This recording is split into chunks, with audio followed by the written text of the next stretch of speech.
Bonsoir. Le Sénégal attire les entreprises françaises qui sont déjà présentes. Entretien avec le patron des patrons français pour l'Afrique, Patrice Fonladosa. Bonsoir. Bonsoir. Vous êtes donc le président du comité Afrique de MEDEF International, président de Veolia Afrique et Moyen-Orient et président de cette délégation qui est à Dakar. 45 patrons pour 37 entreprises françaises. Qu'est-ce qui vous fait courir ? Alors ça, c'est une belle expression, effectivement. Ce qui nous fait courir, c'est des opportunités que nous avons pu identifier dans le pays. Nous avons, vous savez, au MEDEF, de très nombreuses délégations, mais nous avons sélectionné en début d'année un certain nombre de déplacements. Le Sénégal a retenu notre attention et je dois dire que j'ai été très heureux de voir l'engouement des entreprises françaises pour venir se renseigner avec un certain nombre d'objectifs, pouvoir trouver des partenaires, se renseigner sur les opportunités de business et éventuellement résoudre les quelques difficultés qu'ils peuvent avoir dans l'exécution de leurs liens commerciaux ici. Et quels sont les secteurs qui vous intéressent particulièrement ? C'est une délégation, effectivement, vous l'avez dit, nous avons un peu plus, pratiquement une cinquantaine de personnes en réalité, 37 entreprises. Les secteurs qui sont représentés au-delà des grands groupes, ce sont des PME qui sont très actifs dans le secteur de l'énergie, dans le secteur du transport, dans le secteur aussi de l'agroalimentaire, qui est un secteur de force de la part des entreprises françaises. Il y a une vraie compétence, une compétence historique. Et on est effectivement à la recherche d'un certain nombre d'opportunités dans ce pays qui relèvent pour nous de caractéristiques très particulières. D'abord, la première caractéristique, c'est qu'on considère que le pays a une vraie stabilité, ce qui est très favorable évidemment à l'investissement. Il y a une deuxième catégorie d'atténuation de risque qui est la sécurité juridique. C'est un pays dans lequel la sécurité juridique nous semble assez assurée, assez respectée.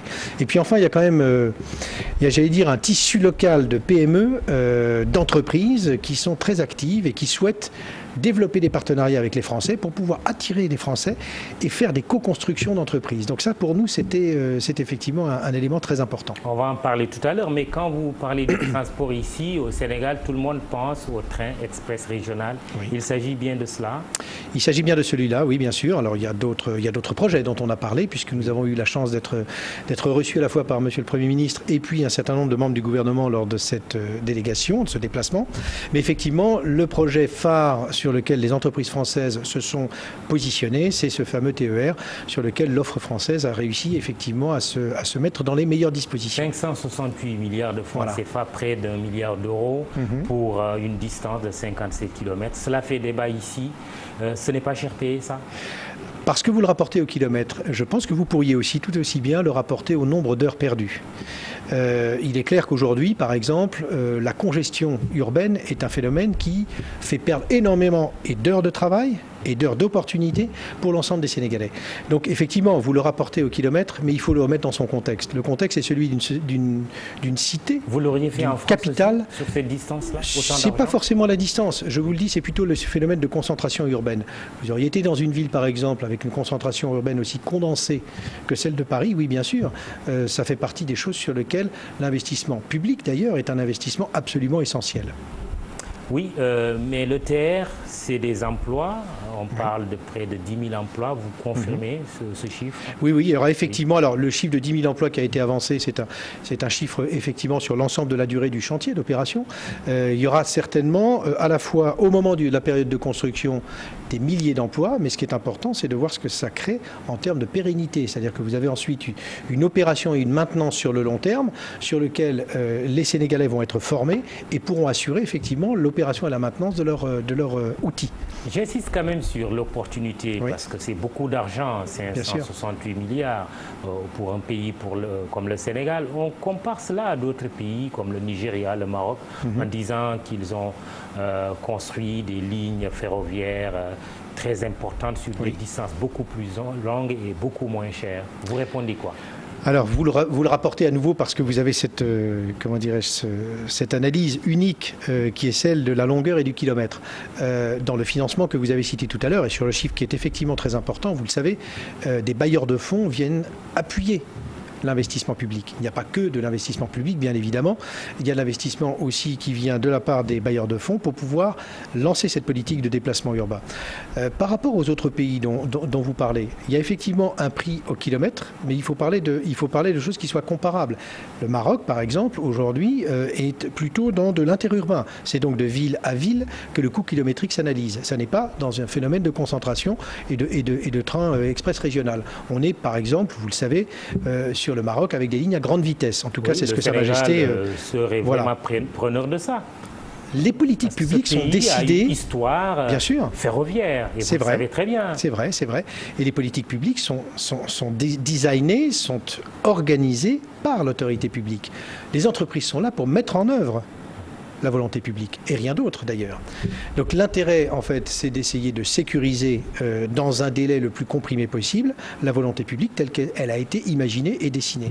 Mais bien sûr, les entreprises ne sont pas là pour dessiner, je dirais, la politique publique de déplacement d'un pays ou d'une ville. Rapport coût-prix aux consommateurs, aux usagers. On prend l'exemple de l'autoroute à péage qui est gérée par Eiffage, qui est aussi en partie une société française.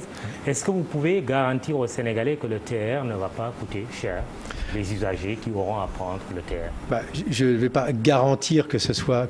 Je pense que ce que je vais en tout cas vous dire, c'est que les entreprises françaises vont être capables d'apporter leur savoir-faire sur l'exécution de ce projet. La notion du financement auquel vous faites référence est complexe.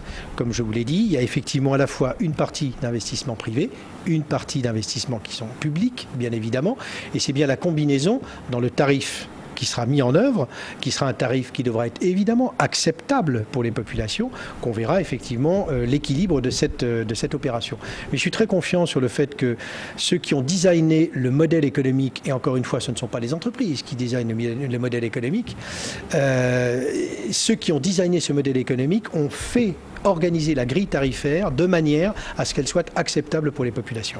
Prenons les airs. Est-ce que Senegal Airlines intéresse le patronat français? Senegal Airlines intéresse le patronat français? Non, alors on n'a pas, en tout cas pas directement un intérêt sur, je dirais, l'aérien. Sans doute sur la partie opération et maintenance, c'est-à-dire qu'on a des capacités qui sont des capacités que vous connaissez, celle de la diversification d'Air France à l'international. Mais en ce qui concerne l'opération dont vous parlez, il n'y a pas un intérêt direct. Tout le monde pense que vous êtes là pour le pétrole et le gaz sénégalais. Bon. Non, je pense que... Alors, je vais vous répondre très directement. Vous savez ce que c'est que le MEDEF, monsieur ? Alors, le MEDEF, c'est l'organisation patronale française. C'est l'organisation patronale française. Vous avez de grands groupes. De l'appellation, il y a de gros intérêts en jeu. Absolument. Oui. Et les gros intérêts en jeu, ce sont d'abord les 90% de PME, d'entreprises de taille moyenne, qui composent le MEDEF. Il y a bien sûr les grands groupes auxquels vous faites référence, Total, et bien sûr beaucoup d'autres, des grands groupes d'infrastructures qui font partie du MEDEF. Mais le MEDEF aujourd'hui, et la mission, telle qu'elle est d'ailleurs composée, c'est une mission dans laquelle vous avez une très grande majorité d'entreprises de taille moyenne, voire éventuellement d'ailleurs de start-up. Donc oui, bien sûr, je pense que le pétrole intéresse bien sûr les entreprises françaises. Le gaz aussi, c'est-à-dire toute la partie, l'industrie, en tout cas oil and gas, est une industrie qui est d'un intérêt évident pour les entreprises, mais pas seulement françaises. Chinoises, coréennes, indiennes, etc. Oui, Total va arriver, c'est acté. Je pense qu'il faut leur poser la question directement. L'énergie, quand on en parle, on fait allusion aussi à l'électricité. Vous êtes d'ailleurs dans un groupe qui s'appelle Veolia, qui intervient dans ce domaine, tout comme dans celui de l'eau. L'énergie au Sénégal, quand vous dites que cela vous intéresse, cela se traduit par quoi concrètement ? Alors, ça se traduit par ce qui nous a été présenté, c'est-à-dire que la Sénélec aujourd'hui a des besoins d'investissement considérables. Le directeur général que nous avons pu voir hier nous a fait état de son plan de 2020-2025, dans lequel il nous a indiqué des pistes sur lesquelles les Français, et d'autres d'ailleurs, pourraient être sollicités. Et ce plan s'appelle ISL, modernisation, voilà. Sans faire de pub. Oui. Et donc, en fait, il nous a dessiné en fait deux pistes possibles sur la transformation et sur la distribution. La production fait l'objet de ce qu'on appelle des IPP, c'est-à-dire des productions indépendantes d'énergie, sur lesquelles le secteur s'est déjà très bien organisé avec le concours de la Sénélec. Les efforts aujourd'hui que le directeur général nous a indiqué vouloir donner sur les 5 à 7 années qui viennent, c'était vraiment sur le transport et la distribution, sur lesquels les investissements, évidemment, sont considérables. Oui. Et là, les bailleurs de fonds sont prêts effectivement à appuyer la Sénélec avec effectivement l'expertise de groupes français comme le nôtre et comme d'autres. Avez-vous parlé de privatisation? Non, pas du tout. Alors ça, le mot privatisation, c'est quelque chose qui est absolument pas dans le contexte, ni même d'ailleurs dans le... exclu par l'État du Sénégal, par le gouvernement sénégalais. Je vais vous dire, très franchement, on n'en a même pas parlé. C'est une question qui n'est même pas venue sur la table, pour une raison relativement simple. Aujourd'hui, la privatisation telle que vous l'entendez, c'est-à-dire en fait la privatisation des moyens de production, c'est quelque chose dont la plupart des États, la plupart des collectivités ne veulent pas, ne le souhaitent pas. Ils souhaitent rester propriétaires de leur infrastructure. Ils veulent par contre avoir des gens qui la gèrent correctement, des gens qui apportent des services, qui apportent des équipements, qui créent de l'emploi. Et ça, effectivement, c'est ce qu'ils vont demander aux entreprises qui vont venir investir dans leur pays. Et donc c'est plutôt sur ces thématiques-là, c'est-à-dire l'employabilité, la formation, c'est-à-dire effectivement l'amélioration des performances des outils industriels que nous avons été interrogés.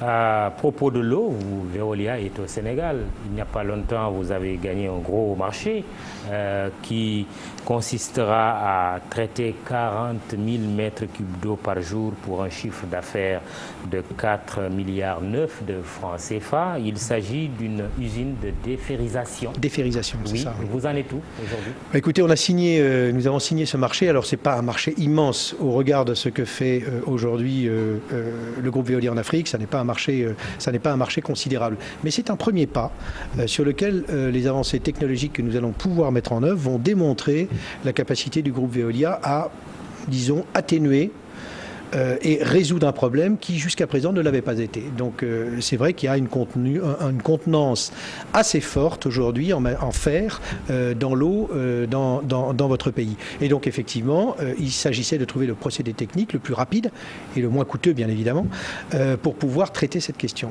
Là, nous avons été effectivement mis comme d'autres en appel d'offres et nous avons gagné.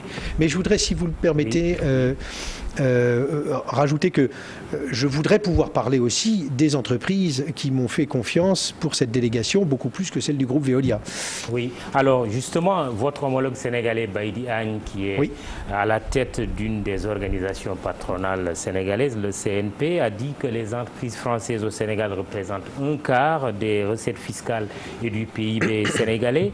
Une forte contribution certainement, mais qui peut être interprétée autrement. Une trop forte présence française, surtout des entreprises françaises au Sénégal. Qu'est-ce que vous répondez par rapport à cette critique, ce paradoxe?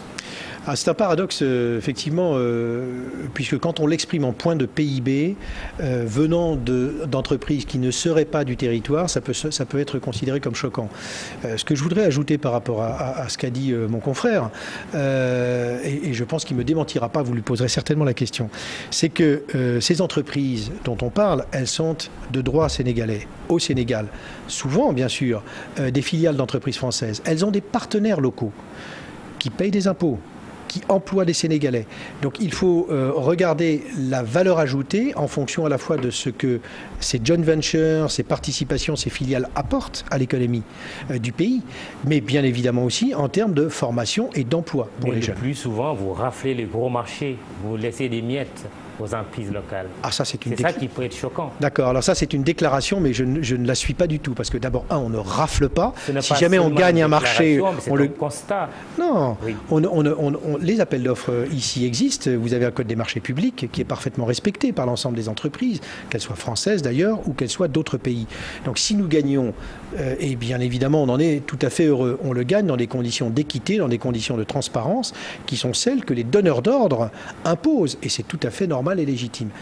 L'idée, et j'ai voulu la transmettre de manière assez forte à mon confrère sénégalais, il le sait, nous travaillons d'ailleurs ensemble sur ce sujet-là, c'est que ce que nous voulons développer, ce sont des co-entreprises, de façon à pouvoir faire de la co-construction.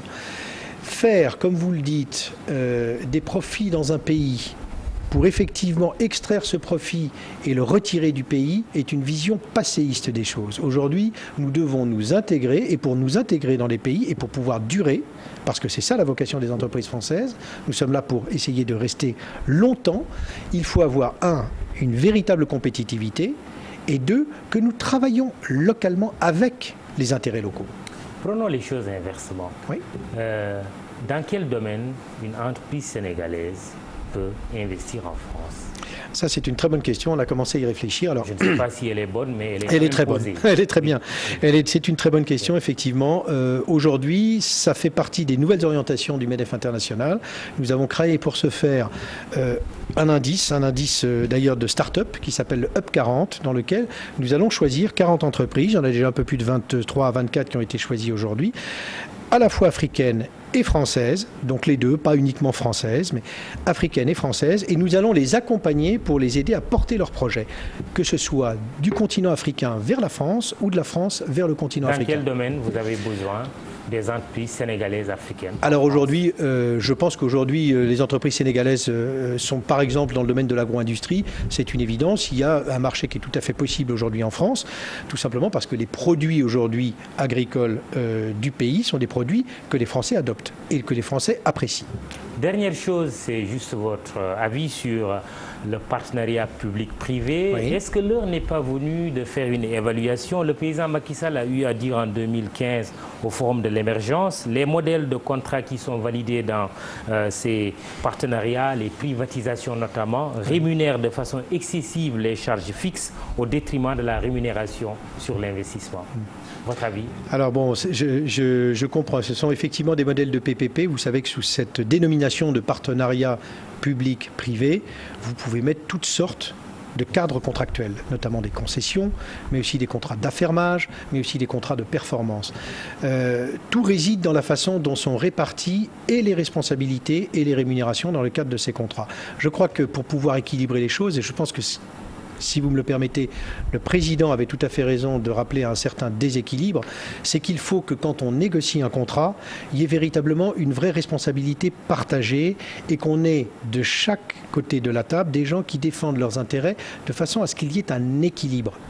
Lorsque vous êtes dans le déséquilibre, vous créez l'angoisse, vous créez l'amertume, vous créez le sens de la revanche, vous créez finalement la division.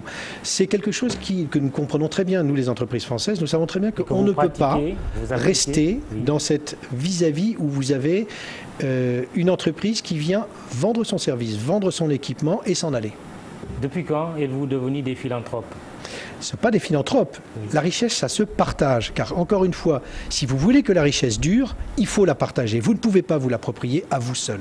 Merci. Vous êtes Patrice Fonladoza. Vous êtes le président du comité Afrique du MEDEF International. Il était venu nous parler de ce séjour du patronat français à Dakar. Merci d'être venu. Merci à vous. Merci à vous de nous avoir regardés ce soir. Bouba, c'est tout. Excellente soirée, excellent week-end.